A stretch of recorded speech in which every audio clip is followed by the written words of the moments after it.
Hi everyone, 199 Tano here, the internet's busiest music nerd, and it's time for a review of this new Mac DeMarco album, One Wayne G. Yep, new surprise record from singer, multi-instrumentalist, producer, and songwriter Mr. Mac DeMarco. If you are at all aware of the modern indie pop and rock circuit, Mac DeMarco is a name you're probably familiar with, needs no introduction. He's easily one of the most popular and most streamed artists in the field right now, currently riding high even after dropping a relative dud of a record, 5 Easy Hot Dogs. That was earlier this year and a completely instrumental endeavor. Now, given Mac's production abilities and guitar chops, I went into that LP pretty excited to hear what it would potentially be, but it mostly sounded like a lot of gray, poorly produced background music. Now, I think I and many assumed the rest of 2023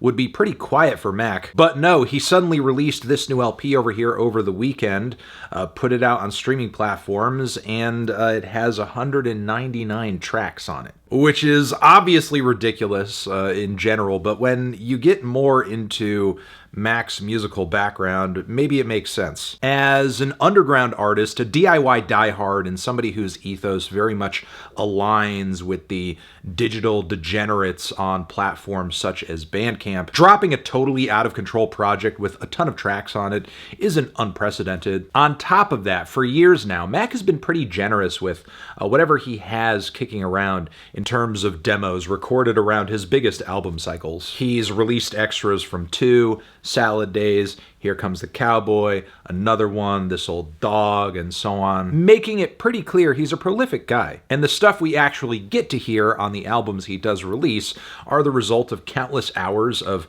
drafting and tinkering. This was also made clear in a recent PBS NewsHour profile they did on Mac, where there's a key moment that shows him in his garage studio. The reporter on the piece is looking over Mac's shoulder as he's perusing all these extras and instrumental cuts that he has on his hard drive. He pulls up a particularly funky one and starts grooving to it immediately with this like shit-eating grin. And he says, it's garbage, but it's fun to make. This clip eventually became viral on social media, especially on TikTok. And now that weird funky instrumental is on this record, titled as 2019-07-24, which I think kind of says a lot about the record we have in front of us here. Why am I even reviewing it? Mac DeMarco himself said it's garbage. But when Mac DeMarco calls that track garbage, I don't think he means it in the most dismissive sense. I'm sure he's recorded tons of completely unlistenable crap that didn't even make the cut on this project. But still, it's pretty clear the material he's handing over on One Wayne G is not as groomed, as worked over, it's more casual. Still, that doesn't mean what's here isn't interesting or at least worth dissecting a little bit. Overall, I'd say the quality level of these cuts, surprisingly, is high. Higher on average than you may expect from anything that's kind of hanging in the demo realm. I'd actually say there were a lot of mixes, grooves, and guitar lines on this project that go over a lot better, hit a lot harder than what we heard recently on that 5 Easy Hot Dogs project. If you pulled the best 14 instrumental cuts out of this record here, you would have a better album than 5 Easy Hot Dogs. Now, are there some tracks here where maybe the bass parts and rhythm guitars are a bit too buried, or maybe cuts where we get some very plain and basic perks, rhythm sequences that don't have a whole lot of punch? Yes and yes, but that's really the extent of this album's sonic problems. But yeah, overall this thing is not as rough around the edges as you might expect a demo project to be. Really, I think the nature of these recordings is made more obvious by the fact that Mac DeMarco is throwing out so many of them.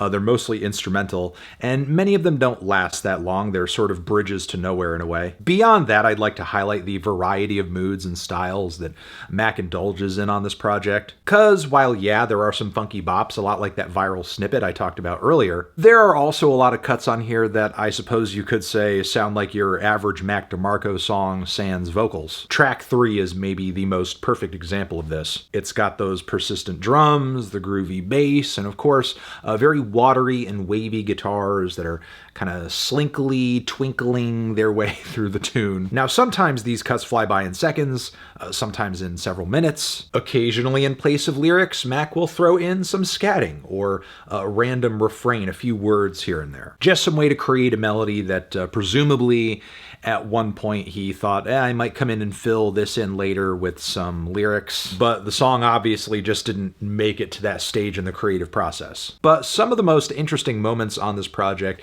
actually are ones that sound like they're kind of out of Mac's wheelhouse, something we wouldn't typically expect from one of his records. As I said earlier, there are 199 tracks on this thing, all of which are labeled with dates that span all the way back to 2018. Now, in the 30 or so cuts that were demoed in 2019, a considerable span of the songs here lean in kind of an ambient direction. There's even a 22-minute one that sounds like Mac soundtracking a water level for a Donkey Kong title on Super Nintendo. And that's not the only moment on the LP that seems at least partially inspired by video games. There are some cuts here that remind me of some of the more serene and moody moments in the Earthbound soundtrack, maybe even the menu select screen music from Toe Jam and Earl. Some cuts read more like surrealist elevator music. There are a lot of funny odds and ends throughout the span of 2019 songs too. But there's also a handful of more formal songs with lyrics that have actual phrases attached to them that obviously have something to do with the lyrics. Some of these may be holdovers from the Here Comes the Cowboy era, which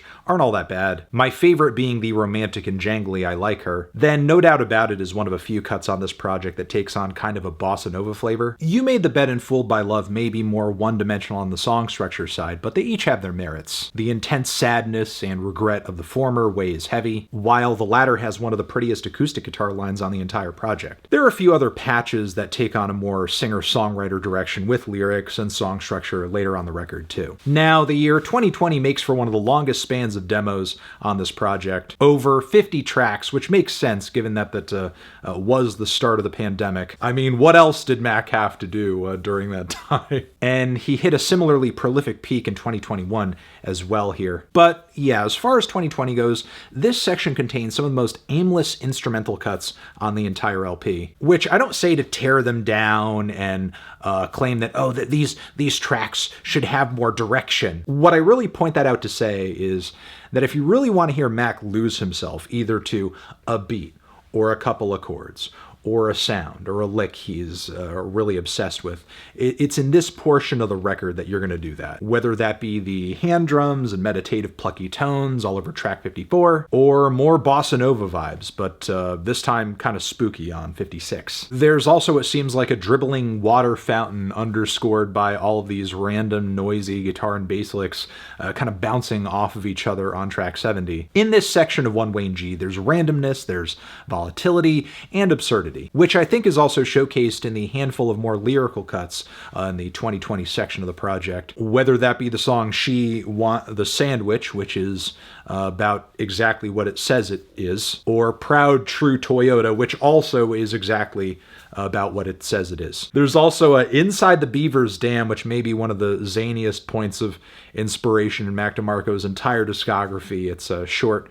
one about a beaver's domestic life with his kind of unhappy wife and his children. But yeah, the 2020 section of this record is enjoyably and respectably chaotic and quirky. 2021 kicks off with more tracks that feature lyrics, a lot of acoustic ones actually, and maybe the most sketchy and early stage run of songs on the project, but still the deeply haunting track Scarecrow kind of makes it all worth it. But after this run of acoustic tunes in 2021, the funk returns with way more grooves, colorful guitar lines, some abstract and experimental spots here and there too, but the pacing is usually more brisk and Mac doesn't hang on to a single idea for too long. He's always on to the next thing. Getting a bit more ambitious with some of the rhythms and drum sounds he's working with too. Through this section of the record, there are some moments where I also believe we begin to hear the ground being laid for what would eventually be 5 Easy Hot Dogs, which makes the fact that Mac sequenced these songs by date kind of interesting, because as you go through all these tracks, you can kind of hear him just move through different eras and ideas, grab onto a certain sound or instrument and vibe and kind of rock with it for a span of days, weeks, sometimes months. And then just try something else, move on to another thing on a whim, which really is the creative process in a nutshell. It's the effort afterwards in editing and sculpting and grooming all of it that makes it seem like it's cohesive and makes sense to the outside viewer. Now, according to the demo dates on this thing, there is a month-long gap between November and January that brings us into 2022. And this section of the record, for the most part, is just in a freaking mood. So many of the instrumentals on this side of the record are listless, they're droopy, they're low-key. Sometimes there is a groove, but not usually without a heavy dose of melancholy. Which, again, interesting because I can hear Mac inching closer to that 5 Easy Hot Dogs vibe. Now, there are a few outliers, of course, because he's always trying something different. He's always experimenting. At a few points, he keeps throwing in these really tooty woodwinds or whistles that I don't think sound good, but he's rocking with them. Track 174 also features some insane drumming that I don't know if it's actually Mac playing it, but it, again, sounds really good, and just kind of made me think there could be any number of guests on these demos, on these tracks, more or less going uncredited, who knows. The song The Truth is the final cut on here that's kind of more formally written, has more structure, has lyrics from front to end, but it's also one of the most heart-wrenching songs on the entire LP too, which I think further reinforces just the very heavy and sad vibes in this portion of the album. Now, ending, I mean, this record doesn't really have an ending. It just kind of finishes. It's a collection of demos, a handful of which were tracked just earlier this year. So, I mean, you know, this record, if anything, is just a very long snapshot of a bunch of ideas from a section of Mac DeMarco's career, no more, no less. It just so happens to be a gigantic, very detailed snapshot that we can zoom in on very closely because there are so many tracks to take in, which, if I'm not mistaken, kind of makes this like the biggest demos compilation released ever from an artist like at this level of visibility, which is a feat I don't think you can take away from Mac DeMarco, regardless of how much or how little you get out of this project. I'm feeling a garbage but fun to make out of 10 on this transition. Have you given this record a listen? Did you love it? Did you hate it? What would you rate it? You're the best. You're the best. What should I review next? Hit the like if you like. Please subscribe and please don't cry. Hit the bell as well. Over here, next to my head, it's another video you can check out. Hit that up or the link to subscribe to the channel. Anthony Fantano, Mac DeMarco, forever.